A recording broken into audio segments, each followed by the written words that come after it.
Hello, growers. Looking for a simple way to supercharge your diet with powerful nutrients? Meet broccoli microgreens. These tiny sprouts pack 10 to 100 times more nutrition than mature broccoli, making them a true superfood. With their mild flavor, broccoli microgreens can be added to any meal or smoothie, giving you a tasty health boost. They're easy to grow, ready in just 7 to 9 days, and thrive in various environments. Rich in sulforaphane, calcium, vitamin C, vitamin A, iron. They protect your cells and fight inflammation. Perfect for boosting your health goals or as a market crop. Start growing them today and experience the benefits.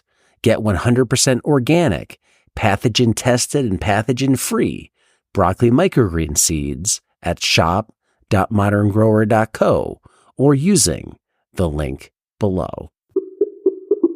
I'd like for you to maybe just take a minute and sort of get into a little bit on sort of the peer-to-peer idea of sort of the inspection process and really what separates it. Like, I know it's the participatory guaranteed systems, and you can kind of get into that, and the international organization that is really sort of spearheading that. Yeah, sure.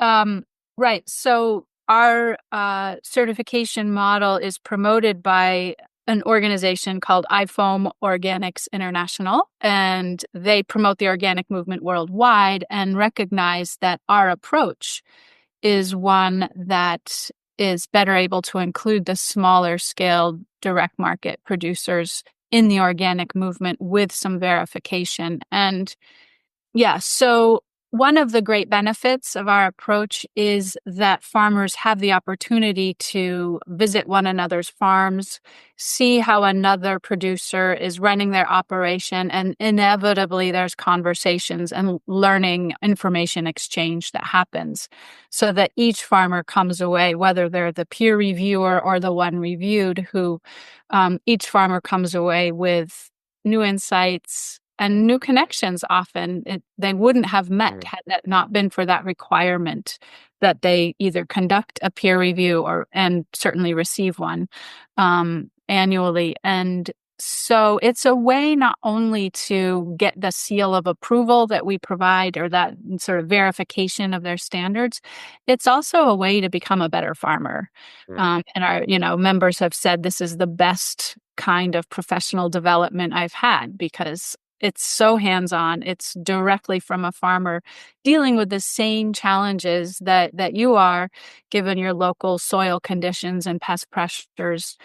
And I feel like that's actually something that it's a big draw. It used to be a lot of folks were drawn to CNG because we weren't organic, and they were, annoyed, like, why can't I use the O word? And you guys are better for X, Y, and Z reasons. But now it's simply, I like this approach. I get to talk to farmers.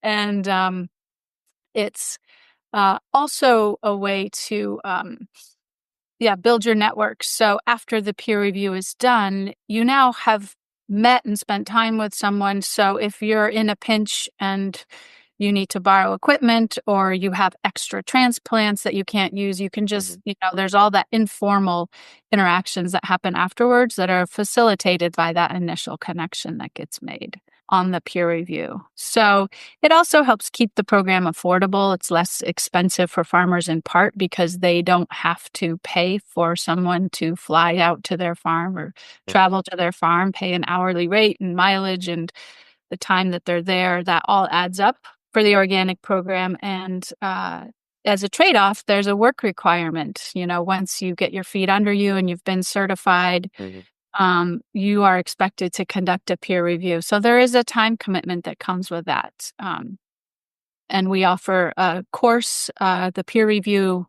class, that supports our members in being able to conduct a robust peer review inspection. And can you give me a little bit, you referenced it, but iFoam, I was really interested kind of going through the website in preparation for this conversation. Can you kind of just give us a quick understanding of what iFoam is and the work that they're doing and kind of what separates them from kind of Big O Organic here in the US? Yeah, it's definitely a bigger tent, not only geographically, because it includes members literally from around the world. The member organizations of IFOAM are leaders in the organic movement in their own countries, whether it's Latin America, Southeast Asia, Europe is where it's based, in Germany, in Bonn, Germany, and Africa uh, is represented in their membership. And their work is to promote the organic movement at all scales. So, yes, some of their members are big organic alliances or associations. But in addition, they have a real dedication to including the smaller scale producers who typically are not represented by those associations. And as a manifestation of that, they do really foster the technical support for PGS, participatory guarantee systems like ours that are less expensive and involve the active participation of the members, the farmers who are certified. They are expected to participate in the peer review inspections and help make important decisions. And there's different ways that can look in different countries. The oldest PGS are in Brazil, and France, I think, has the very oldest, and Brazil comes shortly after that. India has some that are quite large, and in some countries, the PGS is recognized by the government, so they are able to use the word organic if it was prohibited before. And that's something that is not always an ideal scenario. It hasn't always worked out well for those PGS that are officially recognized, because in the process of becoming officially recognized, they have to sort of change how they do things, and they end up looking more like a third-party certification program than they originally intended, and it loses some of the juicy goodness that farmers liked about it in the first place. Yeah, but it's a great organization that meets every 3 years and takes votes at the Organic World Congress on the organization's policies. So that's kind of an exciting aspect of what they do. I believe you're a representative for the U.S., correct? Yeah, I do sit on the PGS committee that the organization runs, and they have one representative from each continent. So, oh wow, yeah, that's a big jurisdiction. It's a big constituency to oversee there. For sure. Yeah, it's big. I mean, I think certified naturally grown is certainly the largest PGS in North America, and may be the only one at this point. I'm not sure. There has been one other in a very small region. If you enjoy farm podcasts, then tune into Carrot Cash Flow for all things farm business. Join us as we explore the latest trends, tips, and stories from market farmers running businesses just like yours. Whether you're a seasoned farmer or just starting out, our podcast has something for everyone. Listen in and grow with us. Available on all major podcast platforms. Don't miss out. Subscribe to Carrot Cash Flow today.